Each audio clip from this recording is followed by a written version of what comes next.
මේ රැයට පේන්නේ නැහැ මේක. ඒ කියන්නේ මූද තියෙන්නේ. හරිද? බඩේට ඒ කියන්නේ ඈත මූද තියෙන්නේ. රැයට මේක හරියට පේන්නේ නැහැ. අතන නෙළුම් කුරුණෙන් එහා පැත්තේ මූද තියෙන්නේ. ඊට පස්සේ මූද පේනවා මෙතෙන්ට. කොහොම තමයි තියෙන්නේ.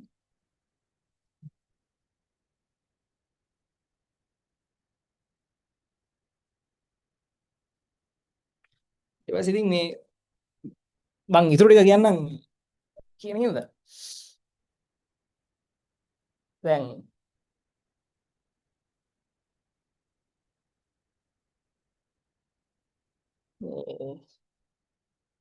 හරි. මොකද තියෙන්නේ? මං ඒ කියන්නේ කාටකට නිකන් මට කවදා හරි කවුරු හරි කෙනෙක් ඒ කාලේ පෙන්නවා නම් සමහර විට මෙහෙම මං උනත් අර සෑහෙන්න මේ උනන්දු වෙන්න තිබුණා වැඩ කරන්න. ඒ කියන්නේ මම දන්නවා මේක බලාගෙන ඉන්න සමහර ළමයි මෙතන බොහොම මධ්‍යම පාන්තිකයෝ ඇති. සාමාන්‍යයෙන් හොඳ කියන්නේ සල්ලි තියෙන මිනිස්සුත් ඇති. සමහරවිට ගොඩාක් දුප්පත් ළමයිනුත් ඇති. ඒ කියන්නේ ගෙදර සීලිමවත් නැති සමහරලාට ටයිල් වත් අල්ලලා නැති එහෙම ළමයිනුත් ඇති. ඔය හැමෝටම කාට වුණත් මොන කෙනෙක්ට වුණත් අර ඩ්‍රීම් එකක් දකින්න පුළුවන් නම් සමහර කෙනෙක්ගේ ඩ්‍රීම් එකක් වෙන්නේ අර නිකන් මේ දේවල් වලින් ඉන්ස්පිරේෂන් එකක් දෙන්න පුළුවන් වෙනවා කියලා මම හිතනවා. ඒ නිසා තමයි මේ මම කතා කරන්නේ මෙහෙම. එතකොට සාමාන්‍යයෙන් මම ඒ කාලේ මම හදාගෙන හිටපු ඩ්‍රීම්ස් තිබ්බා. ඇත්තම සමහරලාට හොඳ ගෙදරක ජීවත් වෙනවා.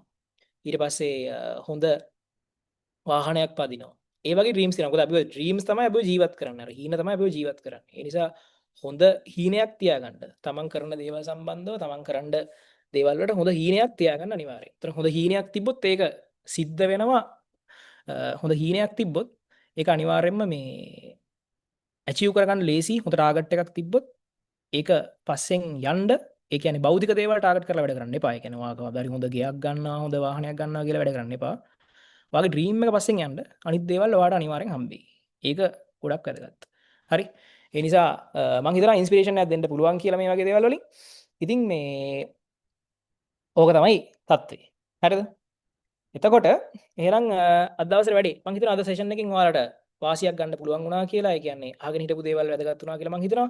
එක එක මේන් එක්සෑම් සම්බන්ධව තියෙන වැදගත් කාරණා ටික මම ඉස්සරහට දාන්නම්. අපි අංගහරුවාද සෙෂන් එකකින් 25 ළමයි හම්බෙනවා ප්‍රැක්ටිකල්ස් වලට.